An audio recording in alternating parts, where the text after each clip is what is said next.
검찰개혁 방향의 문건 이제 공개되는 수준으로 이제 대충 완료가 좀 된 것 같아요. 언론 보도를 좀 보면 일단 검찰 수사권을 완전 박탈시키는 거는 좀 기정사실처럼 되는 것 같고 대신 그렇다고 수사를 아주 안 할 수는 없죠. 그래서 이제 중수청을 새로 만들고 그거를 이제 행안부 산하로 두는 안이 지금 유력하게 지금 TF 민주당에서 안이 지금 좀 발표가 좀 되고 있는데. 검찰 수사권 완전 박탈하고 이제 공소청으로 만들고 중수청을 행안부 산하로 둔다. 예, 어떻게 보이십니까? 큰 틀에서는 저희 민주당 안하고 저희 안하고 네. 뭐 별로 다를 건 없는데 이제 약간의 미세한 차이는 이제 민주당은 요 중수청을 행안부 산하로 이제 두자는 거고 저희는 이거 법무부 산하에 두자는 거고 이런 정도의 차이가 있는데 저희도 뭐 치열하게 토론을 했었거든요. 네. 근데 이제 행안부 장관이 어떤 직접 그 지휘권이 없다 보니까 네. 이것을 이제 나중에 지휘를 하려고 하면 법무부에 있는 게 더 낫지 않겠냐 이제 이런 생각을 했던 것이고 네네. 민주당하고도 계속 이 대화를 해가면서 뭐 좀 제일 좋은 안으로 해야 되지 않을까 네. 근데 생각합니다. 좀 궁금해서 여쭤보는 건데요. 법무부에 두면 네.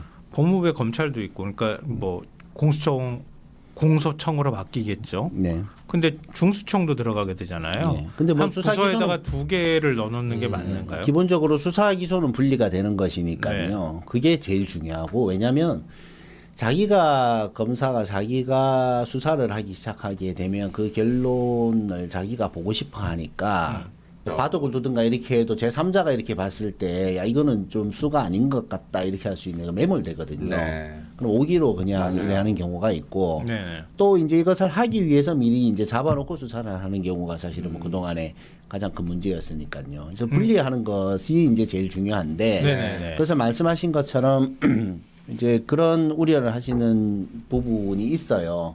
다만 이제 지휘권이 없을 때 왜냐하면 옛날에 국수본이 이제 박종철 사건이 있고 이러니까 그래서 그때의 교훈 때문에 이 지휘권이 없는 것으로 되어 있거든요.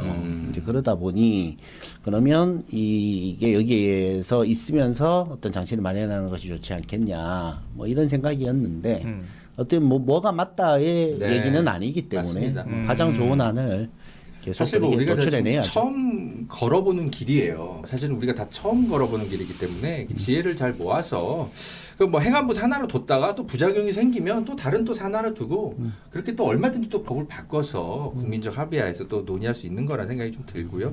일단 중요한 건 어쨌든 개혁은 빨리 해라. 뭐가 됐든 최선을 다해서 해라. 이런 게 국민의 어떤 목소리인 것 같고 추석 전에는 그래도 검찰청 해체를 하는 게 국민 입장에서는 어때 보이십니까? 뭐 어디 뭐 먹잇감 빼앗는 갑자기 늑대가 몰려 있는데 먹잇감 확 뺏어가지고 네. 도망가게 만드는 것도 아니니까요. 네. 이거는 법안 통과를 기준으로 따졌을 때 그럴 네. 때는 지금 검찰 개혁을 하는 게 맞다. 네. 저는 그렇게 생각하고요. 다만 이제 국민들의 동의를 어떻게 더 이끌어낼 것이냐, 공감대를 어떻게 형성할 것이냐 이 네. 노력이 좀 필요하다는 말씀드리고요. 네. 그리고 어쨌든 우리가 실제로 눈으로 보는 실체적인 검찰의 모습이 완전히 바뀌는 것까지 보려면은 네. 아마 제가 볼 땐 경과 규정이 있을 거예요. 그래서 그러겠죠. 검사들도 선택하게 해줘야 네. 할 거고요. 또 하다못해 사무실도 다시 만들어야 되잖아요. 뭐 그런 것도 조정해야 될 필요가 있을 네. 거고요. 그러니까 최소한 한 1년 정도나 네. 한 2년 정도나 경과 규정이 있어서 네. 그 검찰을 완전 해체하는 데까지는 시간이 필요할 거라고 봅니다. 다만 네. 법이 통과되는 게 제일 중요한 거니까요. 네. 그건 추석 전에 통과시킬 수 있도록 했으면 네. 좋겠다. 다만 네. 그 사회 우려들이 있잖아요. 예를 들면 이제 그럴 때 일정하게 이 혼선이 빚어지는 시기가 생길 수밖에 없잖아요. 왜냐 기관 간의 어떤 기능 조정을 해야 되는 그렇죠. 거니까 네. 그럴 때 국민한테 피해가 가지 않도록 하기 위한 방안은 뭔지 네. 이런 것들을 좀 아주 디테일하게 만들어서 네. 로드맵을 짠 다음에 그 로드맵까지 같이 공개가 되면 좋겠어요. 맞습니다. 사실 이렇게 법을 바꾸고 제도를 바꾸는 것은 부작용이 있을 수밖에 없다고 생각해요. 근데 이 부작용을 걱정해서 계속 속도를 늦추고 더 논의하고 그러다가 20년 흐른 거거든요. 그렇습니다. 네, 그래서 이제는 부작용 좀 있어도 되니까 아니 검찰 검찰이 지금처럼 유지되는 것만큼 큰 부작용이 있겠습니까? 조국혁신당과 민주당에 좀 뭐라도 좀 발표가 됐으면 하는 그런 바람을 좀 전해봅니다. 자, 그러나 사법부 개혁도 좀 만만치 않게 사실 중요한데 상대적으로 검찰보다는 정치권에서 약간 멈칫하는 분위기는 있어요. 예? 왜냐하면 또 뭐 정치권이 이제 사법부까지 길들인다는 거냐 항상 국민의힘과 조중동 사실은 진보 언론 일각에서도 그런 사설과 칼럼을 좀 쓰는데 그런데 박찬대 이제 민주당 의원이 얼마 전에 공개한 지기현 판사와 지인의 문자 혹시 보셨습니까?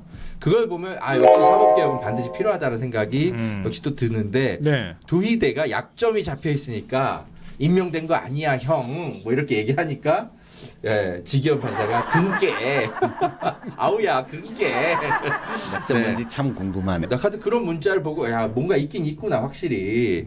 왜 조희대 체제에서 이상한 자꾸 사법 판결들이 벌어지는 것들. 그리고 이제 지기현 판사가 이 정도 되면 감찰이 다시 들어가야 되는데 아직도 재감찰을 하겠다라는 법원행정처나 대법원의 입장이 없어요.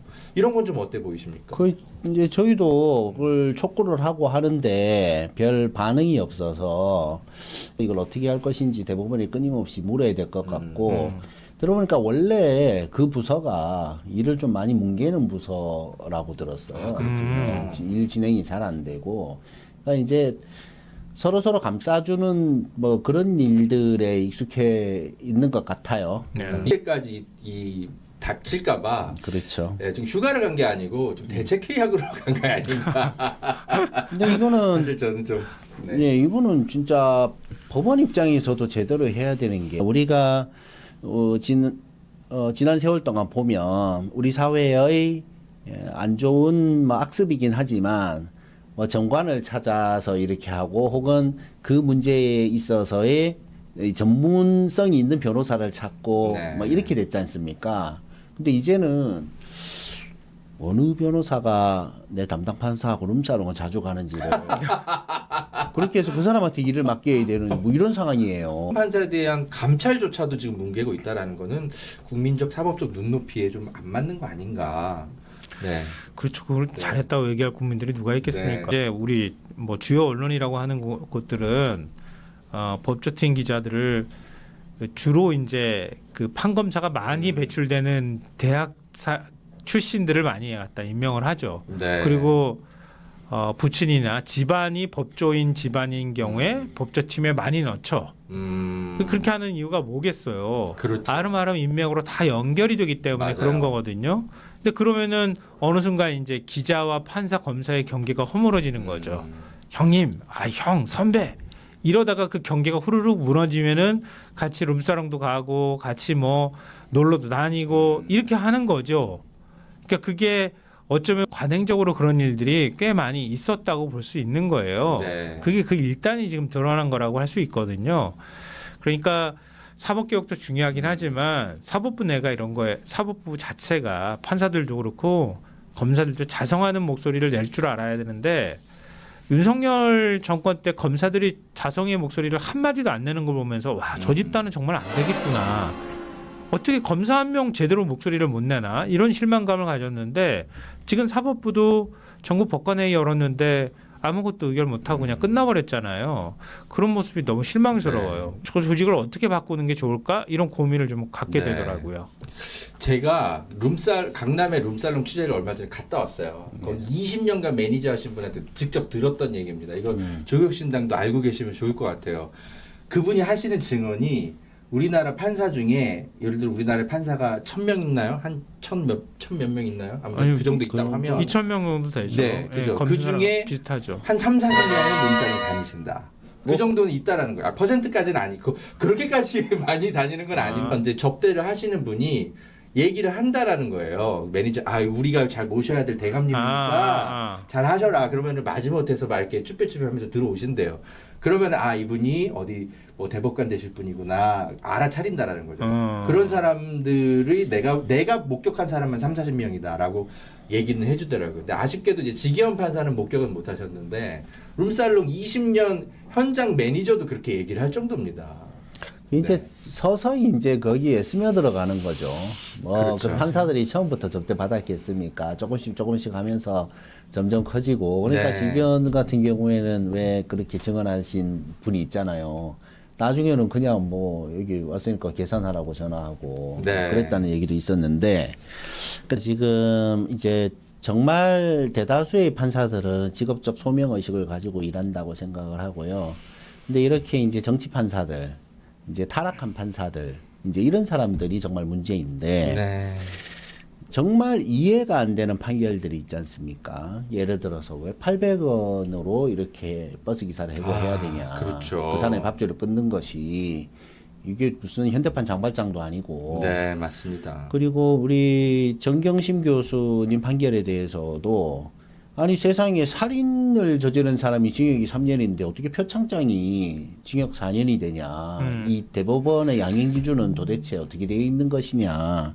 최근에 그 이유를 알았잖아요. 아, 그렇죠. 예, 이 우리 정김신 교수님이나 조국 대표님 변호인들이 평소에 룸사롱을 판사랑 안 갔구나. 사실은 뭐 슬픈 얘기인데 이런 이제 그런 그죠? 생각이 들 맞습니다. 정도로 네. 이게 엉망진창이다. 그래서 이거 정말 뿌리 뽑아야 됩니다. 네.